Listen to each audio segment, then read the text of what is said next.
I'm here with Daniel Burseth, who is one of the founders of Emerald Fall Detection.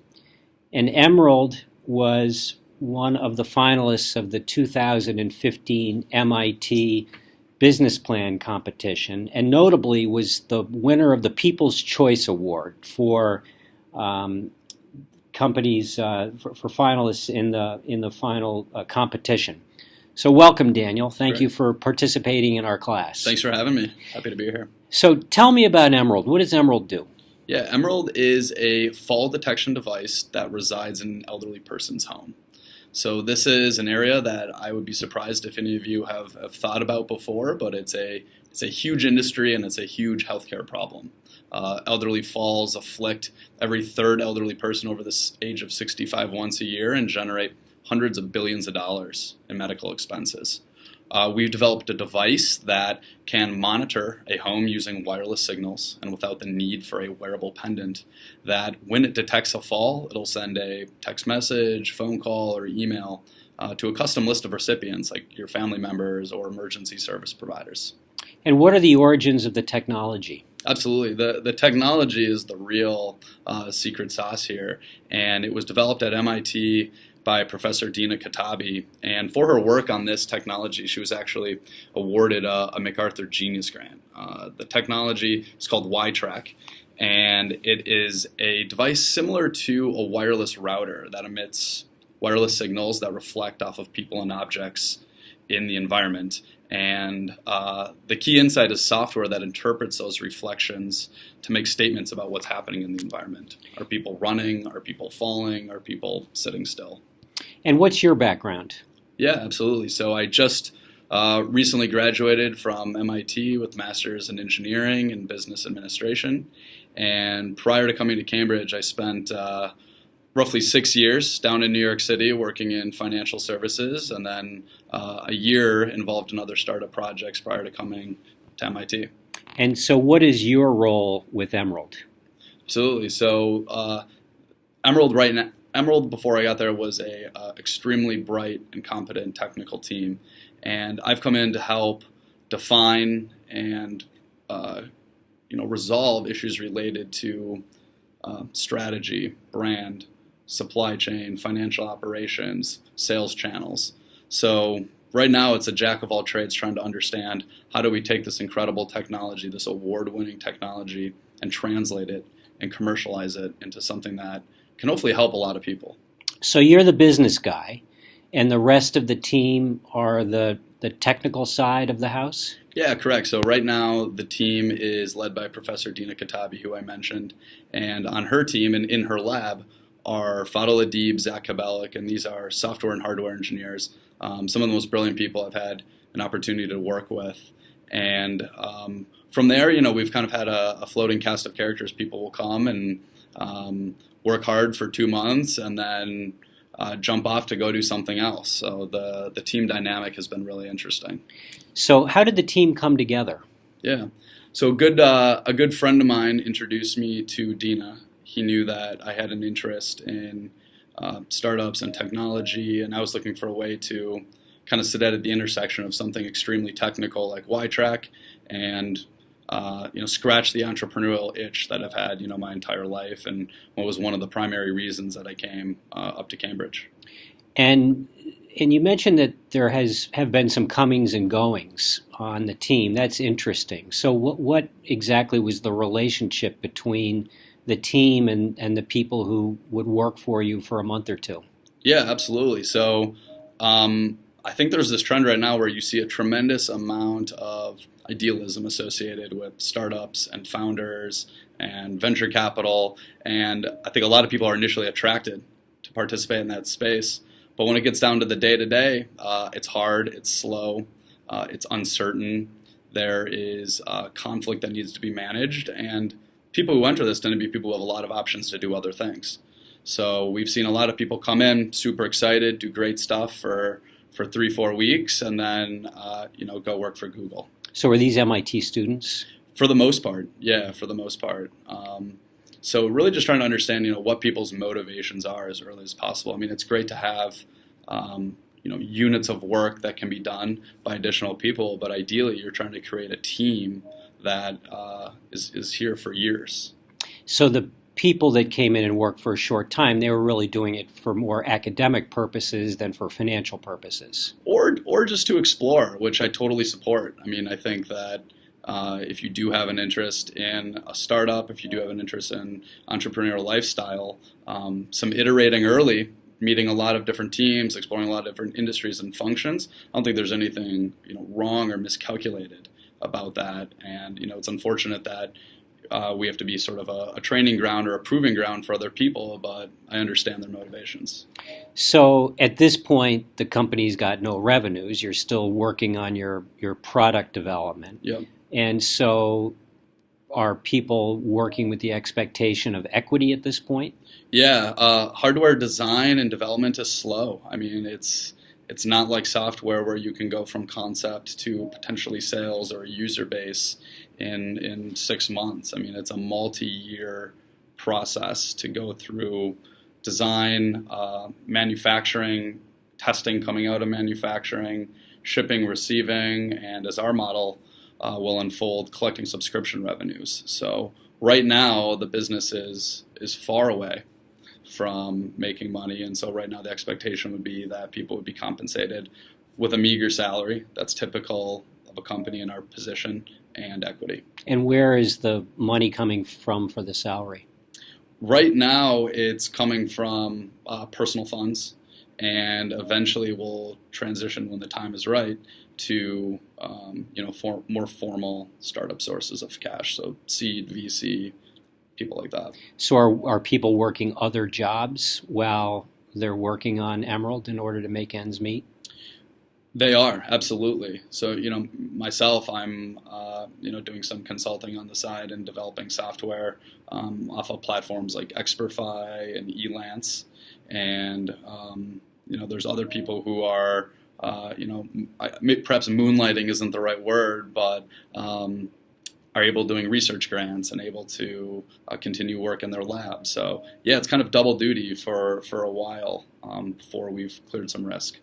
So we'd really like to hear in some detail about the team dynamics and how the team works together and the kinds of perhaps growing pains that the team had to go through as you were coming together, and maybe even still going through growing pains. Yeah. So let's begin with when you joined the company. So it was Dina was already in place, and some of her research associates were in place. So you were a relatively new guy to the team, right? Exactly. So what kind of conversations did you have? What did Dina and the others want to hear from you in order to admit you to the team? Yeah, absolutely. So I think there's a natural and healthy skepticism anytime that an inventor comes up with something and people come around looking to join the team. I don't know if there's a fear of co-opting, or I think we've all seen the Zuckerberg story of the social network, where there's kind of this business guy dynamic with the technologist. So for me, I was trying to be really cognizant of that, and have low expectations initially, and just find ways that I could contribute meaningfully on the research front.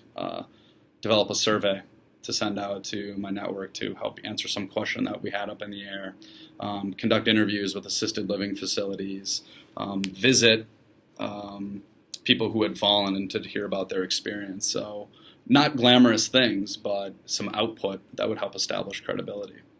And what was on their mind as they were interviewing you for admission to the team? What kinds of concerns did they have? Yeah, I mean, it certainly wasn't a formal interview process. I think that it's can you demonstrate an ability to resolve issues and move the ball forward? I think we've, when we first started working with the technology Y-Track, we were actually exploring, the video game space, the home security space, defense applications. I mean, it was kind of a laundry list of different areas that we could go. So the big first question was, how do we whittle these down? How do we make decisions among even where to focus? So conducting research on all those different fingers is difficult, right? So, and how do we present the case, and what is available and what is not available? I mean, there's no magic source of information for answering a lot of these questions. Did and what was on your mind when you were talking to Dina and the technical crew, and what were your considerations when you were deciding whether or not you wanted to join their effort? Yeah, absolutely. So, number one, I wanted to make sure that the team was logical and data driven in their decision making, and knew when to push back. So what do you mean by data driven in their decision making? So is this a hyper emotional team, or is this a team that is going to recognize maybe when we can make a decision based on data and when we can't? And perhaps this has been a little bit of a source of conflict. But I wanted to understand how the team makes decisions and what that dynamic is like. And so let's stop there. Yeah. How does the team make decisions? Yeah. So it's I would describe the technical team as a brilliant, classic MIT group of engineers, and they've been right most of their lives in all things academic and all things related to electrical engineering. And I think it's difficult when you've been kind of conditioned like that to then enter this startup space that's ambiguous and ill-defined and gray, and to know when you can have certainty about decisions and when you cannot. So a great example is when deciding among the use cases, fall detection, security, video games, what data can support that decision? Maybe market size, maybe strength of incumbents, the ease with which the technology can adapt to those particular use cases. How do you blend the three? How do you account for things you don't know? How do you incorporate qualitative feedback? So these are all things that are soft science. So it's Professor Dina. Yep. It's you, and then how many additional technical people are there? Two. So it's a total of 4 Yep. in the team. And so does everybody have an equal voice? It's difficult. I think that naturally some of the personalities are more inclined to speak up and share their opinions, and we take efforts to solicit feedback from the more quiet members of the group. So I think that's a bias that a startup can have, is maybe perhaps the most vocal or the person who's most inclined to be vocal can disproportionately influence decisions. So it's consensus-based decision making. To some degree, but we all have our domains of expertise. I would never have a strong view over a particular antenna or circuit board choice. So there are domains.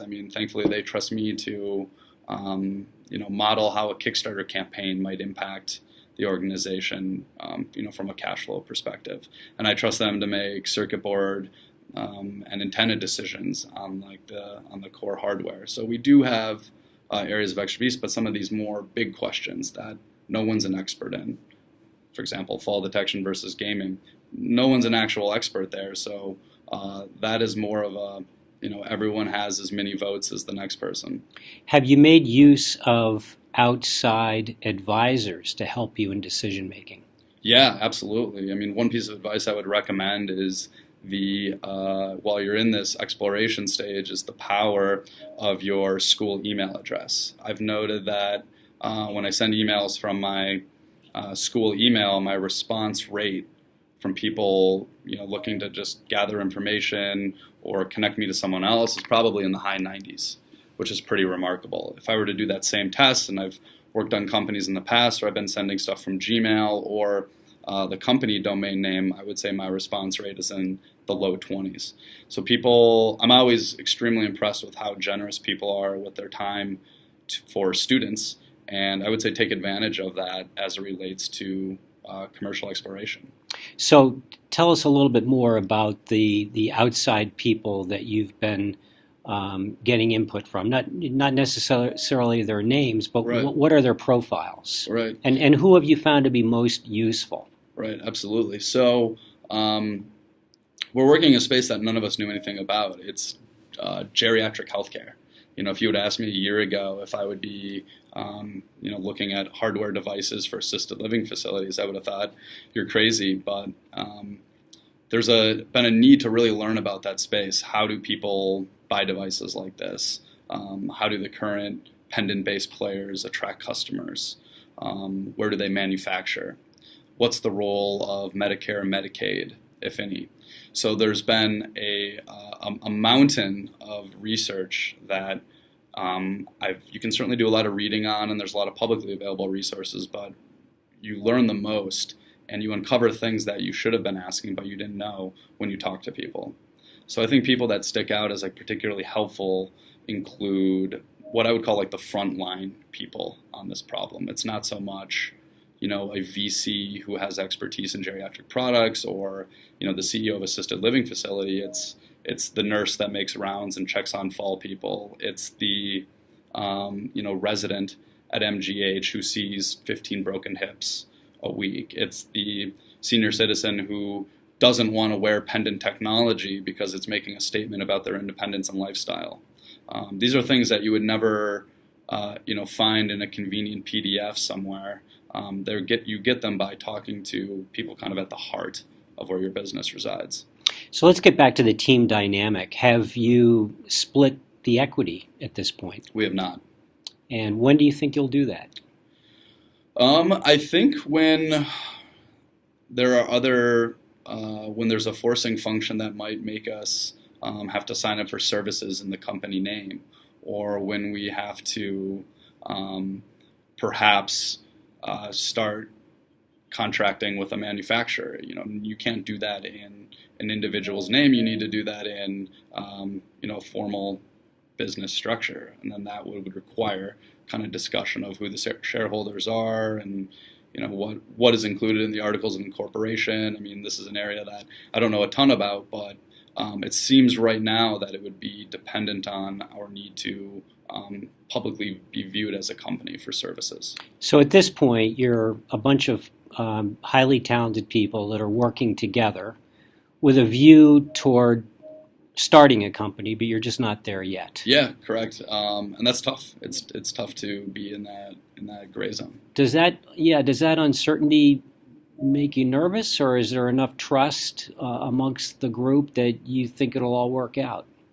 It definitely makes me nervous, but again, like one of the primary things I wanted to understand about the team was, their quality of character, their commitment to the effort, and how they make decisions. Based on my interactions with them, which have been extensive, it seems like this is a group that will act in good faith when it's time to make those decisions. And how do you think you're going to go about actually doing it? That's a good question. I'm sure we'll consult with people who have had companies similar to us and are at similar stages. I'm sure we'll engage on the legal front with people. I'm sure we'll try to understand, what our future decisions might impact equity allocation today. So, if we raise a round in the future, how does that transpire through the existing shareholder base? So, it's a lot of moving parts. Okay, so just to wrap up, if you were to join Emerald all over again, mm-hmm. What might you do differently? It's a good question. If anything, I would have engaged more quickly face to face with people. I think it's easy now to do Skypes, to do emails, to do conference calls. And as I mentioned, you can pretty much connect with anyone if you're a student. But I've gotten a lot higher quality information by taking a half-hour drive out to an assisted living facility and talking to 3 or 4 people in one afternoon. It's a much more efficient research method, even though it doesn't seem like it. Even though it seems like the phone call is going to be quick and easy, but we've grown so much faster based on conversations with people in person, which are hard and awkward and uncomfortable and sometimes don't pan out, but very powerful. So what other advice do you have for our students who think that they might be going down an entrepreneurial path after they finish school? Yeah, figure out if you're excited about a particular industry or function, or what you care about in terms of payoff and outcome. For me, I didn't really have a preference for industry. I'm in the geriatric space, so clearly this wasn't something that I had a burning desire to do, but it was the attractiveness of the opportunity. So there I was kind of agnostic to industry, and I was excited about function. I wanted to be involved in supply chain and operations, and I've never been in a sales organization, but it seems like something I would really like to do. So I wanted to find a group where there was an opportunity to do those roles. And then lastly, what kind of business are you looking for? Are you looking for high risk? Are you looking for high reward? Are you looking for income? This will all impact it. Well, Daniel, it's been so nice talking to you, and Yeah. thank you for spending a few minutes with us. Absolutely. And I can't wait to see how it all works out. I just hope that I don't have to be making use of the Emerald technology anytime soon. All right. Thank you. Good luck, everyone. All the best.